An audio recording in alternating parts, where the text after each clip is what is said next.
What is up, everybody? J-Nell here with my UFC 200 recap video. It's a good event. I hope you saw it. And after only missing one out of the previous two events, I had a bad night and only went 2 out of 5. But let's talk about it because I'm okay with it. First up, I got my pick of Cain Velasquez to beat Travis Browne. He did in the first round, and we saw shades of old Cain Velasquez. Man, Travis Browne needed to establish his range early. He needed to be first, and he was not. Cain was able to work his way on the inside, not only with punches, but with some nice kicks, some wheel kicks that were quick, things we haven't seen from Cain before. He had a nice high offensive output like we're used to seeing from old Cain. He was mechanically sound when he worked his way on the inside. He was able to get him up against the fence, dirty boxing, sneaking shots up to the top and everything. Was able to get him down and worked him from head to toe on the ground till we had a ref stoppage at the end of the first round. Like I said, he looked like the Cain Velasquez that everyone thinks is the best in the world. Of course, he was barking for a title shot afterwards. He wants the winner out of Miocic and Overeem. Do you think he should get that? Do you think there's someone else out there that he should have to fight first? Again, he looked great. Looked fantastic. So congrats to Cain Velasquez. Next up, I did not get this pick. But if you saw my prediction video, I was very clear. This was a stupid fight that shouldn't have happened. So I chose Frankie Edgar. And I didn't choose Frankie Edgar to beat Jose Aldo because I actually thought he really would. I picked it because it would be the best course of events for me. If Frankie were to beat Jose and then go on to beat Conor McGregor, then they're 1-1. You can make the case for the rubber match. If Jose beats Edgar like he did, it takes Frankie Edgar out of title contention for no reason. This is an interim title shot for whatever reason. This is stupid. So Jose won. He won all 5 rounds. I completely agree. My bad, Jose. Ain't seen you a while. I thought that Frankie Edgar might have the hand speed on you. He did not. Jose was faster in every way, shape, or form. Hand speed, of course, he had the kicks. Also, his movement was faster than Frankie as well, twitching them legs. He had Frankie thinking. Also, the punching power. Again, Jose, ain't seen you a while. I forgot. The punching power. This is the power of Jose. Period. He would move Frankie every time he hit him. He would bust him up and draw blood every time he hit him. Frankie's face looked a mess. He looked good. He looked like shades of old Jose. There were some flying knees. His energy was good after the fight. After the 5-round fight, he looked like he could go another 5 rounds. He looked great.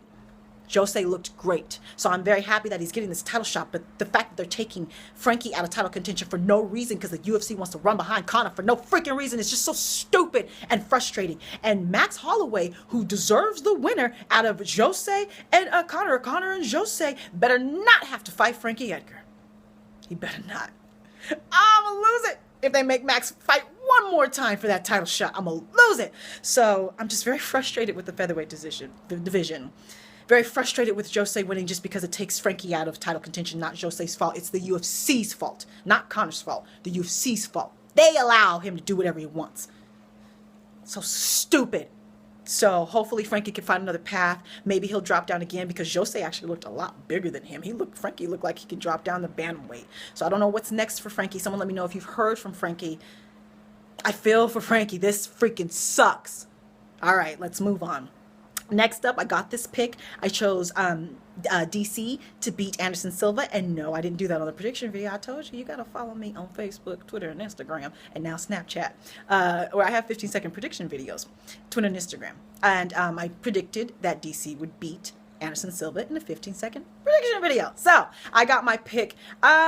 You know, it wasn't really a hard fight to pick. I knew that if DC got in trouble on the feet, he would just take him down and rely on his wrestling, and that's what he did here. There was some booing from the crowd when the action lulled, and in fact, the ref even stood it up more than once because Anderson Silva was able to do a good job of tying DC up on the ground and making it so he couldn't just rain down shots. So the fight actually got stood more than once. There was some dirty boxing up against the cage with again, DC just not wanting to be in space. There were a couple times where DC looked like he wanted to oblige the crowd and put on a brawl, but he got clocked a few times. Anderson is so unpredictable on the feet. DC got hit and was like, no, we're going now.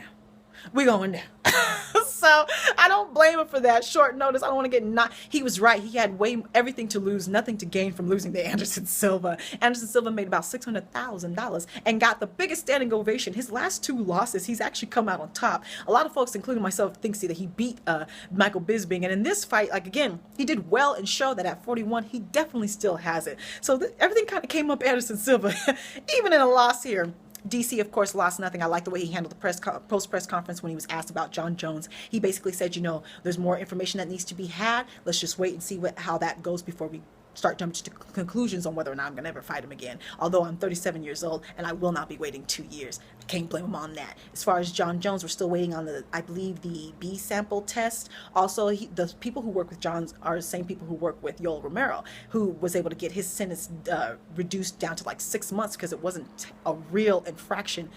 However that goes, I'm still confused by this entire process. So they think that Jon might be the same sort of situation where he is an infraction, but not really, gets suspended for like 6 months, not necessarily 2 years. So we just have to wait and see what happens with Jon Jones. And of course, that's very frustrating. So congrats to DC. Who do you think should be next for him? He mentioned the fight between Teixeira and Rumble Johnson. Let me know what you think should be next for DC and Anderson Silva. Move back down to middleweight.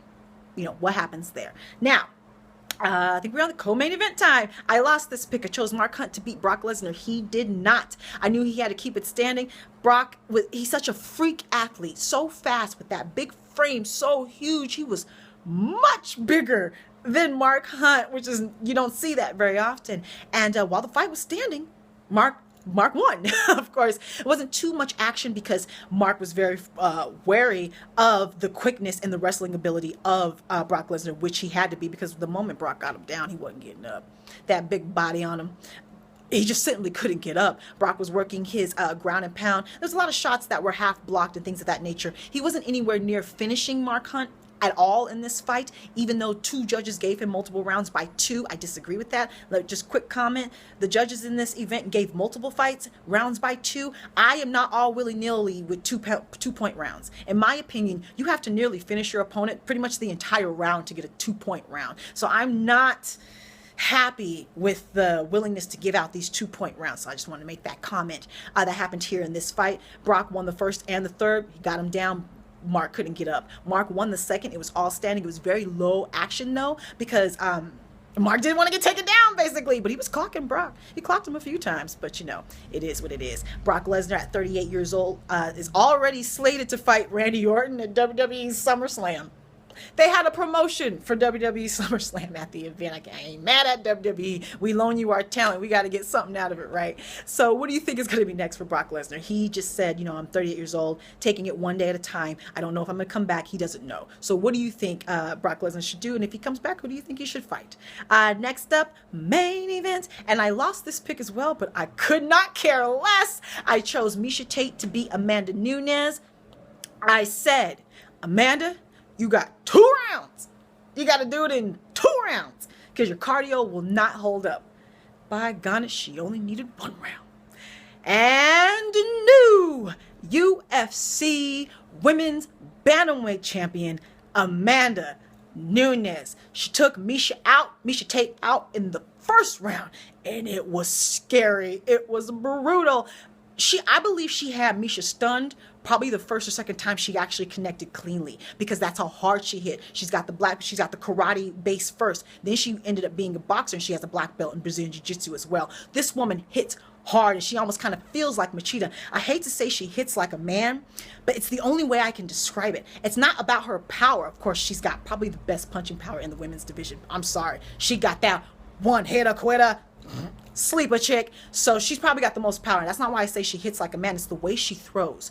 I haven't seen any other women in the division swing their arm, and the way she leans into it, the way she punches, the angle of her fists. She throws her punches like a man. She connects like a man. She's scary. She beat Miesha Tate down to the ground, okay? She connected. She had her stunned. Miesha's trying to bob a move, trying to swing back herself. She stood in front of her, which was probably the only mistake she made. She stood in front of her instead of just immediately trying to get up against that fence and dirty box her and hide her head. She tried to stand it up. She tried to work away on the inside while getting clocked. She was stunned early. She was in survival mode pretty much this entire first round. And Amanda didn't just swarm like she used to. She didn't just blow her load. She held back. She cold, calculated every shot she landed, beat her down more to the ground. That was brutal. Had her up against the fence, clock, clock up against the fence, on the ground, took her back, more shots to the side of the head. I thought Miesha might have been knocked out, knocked in while she had her face down, took her back, neck crank because Miesha's chin was still in, although I do think they called it a rear naked choke, but Miesha's chin was still in. Seemed like more of a neck crank. She tapped immediately. I think her face was just on fire. Broken nose, her jaw. She was after, gotta give it to Miesha Tate. She will go to that post-press conference no matter how busted up she is. She was in the post-press conference with a towel over her face because her nose is broken and wouldn't stop bleeding. So Amanda is scary. She's scary. She hits like a man. She got that one-hitter quitter. She's exciting. She cried. She was full of joy. She has a light about her. She has a light, a very positive light. In the post-press conference, her smile lights up the room. She's a great ambassador for the sport. She will promote, I have no doubt. Congratulations, Amanda Nunes. I love this hot potato belt thing that's happening in the bantamweight division. It's making everyone talk about the women's bantamweight division. All the speculation the next day, all I've heard was about Nunes. Who's she going to fight next? Is it going to be Pena? What about the Holly Holm, who's got a fight with the Kwakawilkowitz and all that other people? I'm excited. So excited. With the Joanna keeping her title in a great fight against Claudia, the women might have stole this week, and I couldn't be more proud. Congratulations to women's MMA. Now, let me know how you did on your picks, any injury updates. Let me know how you thought of this entire week. Talk to me. Follow me on Facebook, Twitter, and Instagram, where I will have 15-second recap videos. Subscribe, like, talk to me. Take care, and goodbye.